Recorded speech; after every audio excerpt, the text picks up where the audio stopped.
কাজে লাগিয়েছিলেন তার জঙ্গল মহলে নরম মাটিকে শক্ত করার জন্য। আমি শক্ত করেছিলাম। শক্ত করার পরে 12 সালের পরে আমাকে এখান থেকে উনি সরিয়ে দিয়েছেন। আপনাদের এত ভালোবাসা, আমি আসতাম ভুলে, আমি আসতাম ভগবান বিরসা মুন্ডার জন্ম জয়ন্তীতে, আমি আসতাম করমে। আমাকে আপনাদের ভালোবাসায় উনি তারা চোখে লাগলেন। গ্রামের ছেলে তো আমি, মুড়ি পান্তা খাওয়ালো আপনাদের মতো। আপনারা থাকেন লাল মাটিতে, আমি একটু দূরেই থাকি বালু মাটিতে।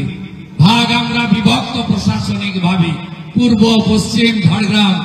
আমরা দেহ মনে বিশ্বাসে মানসিকতায় বস্ত্রে খাদ্যে সামাজিক রীতিতে সংস্কৃতিতে আমরা অবিভক্ত মেদিনীপুর। তাই আমাকে এখানে উনি ব্যবহার করেছেন, তারপরে ছুড়ে ফেলে দিয়েছেন।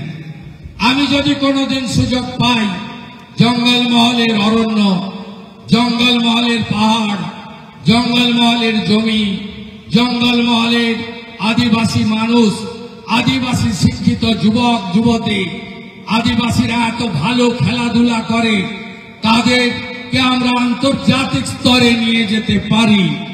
আমাদের যদি ভবিষ্যতে কোনোদিন সুযোগ পাই, আপনারা সুযোগ দেন, 1000 টাকা জয় জোহার নয়, 3000 টাকা ভাতা দেব। আপনারা দেখছেন বর্তমানসময়.com।